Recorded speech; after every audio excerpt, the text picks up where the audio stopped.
আসসালামু আলাইকুম। আমরা আজকে কথা বলবো আমাদের চুঁচুড়াগাতি গ্রামের সবচেয়ে প্রবীণ মুরব্বী, সম্ভবত শিয়ালখালী ইউনিয়ন বা সদর উপজেলার ভিতরে উনি সবচেয়ে বেশি বয়স্ক মানুষ হবেন। আচ্ছা, আপনার বয়স আনুমানিক কত হবো? বয়স হ্যাঁ, বয়স কত হবো? বয়স তো কোনো না কই বছর ধরে হিসাব করেন হুম 1338 জন বাংলায় হেলমেট বয়স 4 বছর হিসাব করে এখন কত বছর হয়েছে? আচ্ছা, 1338 সনে উনি বলতেছে যে বাংলা 1338 সনে ওনার বয়স 4 বছর ছিল না? হ্যাঁ, তাহলে তো অনেক বছর বয়স হয়ে গেছে। আচ্ছা, ছোটকালে যে ঈদ করছেন আপনারা, তাই না? হ্যাঁ, তখন ছোটকালে যে কুরবানি ঈদ করছেন, হ্যাঁ, তখন কিভাবে মাঠের নামাজ পড়ছেন কোন জায়গায়?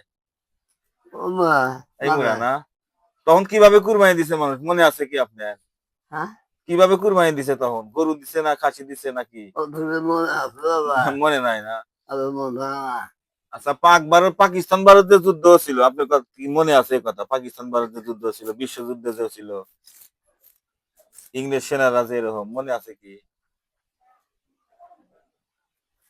মানে উনি একটু কানে একটু কম শুনে, বয়সের কারণে একটু এদিক তাকান। হ্যাঁ, বয়সের কারণে কানে কম শুনে। তো আমাদের আসলে ইচ্ছা ছিল যে ঈদের দিন আমাদের গ্রামের সবচেয়ে প্রবীণ ব্যক্তির সাথে একটু সময় দেওয়ার, এই হিসাবে আসলে সময় দেওয়া। উনার বয়স প্রায় 120 বছর প্লাস আর কি। এরকম মানুষ খুঁজে পাওয়া খুব মুশকিল। উনি বাবার বয়সী, ওনার ছেলেকে একটু দেখাবো। ওনার ছেলেও কিন্তু বয়স হয়ে গেছে, বুড়ো হয়ে গেছে। ওনার হ্যাঁ, ছেলেও বুঝতে পারছি। ছেলেও বুড়ো হয়ে গেছে। আচ্ছা, তো আশা করি যে ওনার শরীরটা সুস্থ থাক, ভালো থাক, নাকি?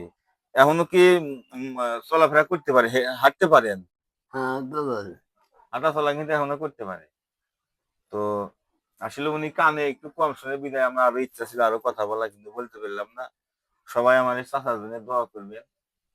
আল্লাহ পাক যেন ওনাকে আরো নেক হায়াত দান করে আমাদের মাঝে বাঁচিয়ে রাখে এবং উনি যেন সুস্থ থাকে না। একটু ওইদিক তাকান। ঠিক আছে, আসসালামু আলাইকুম।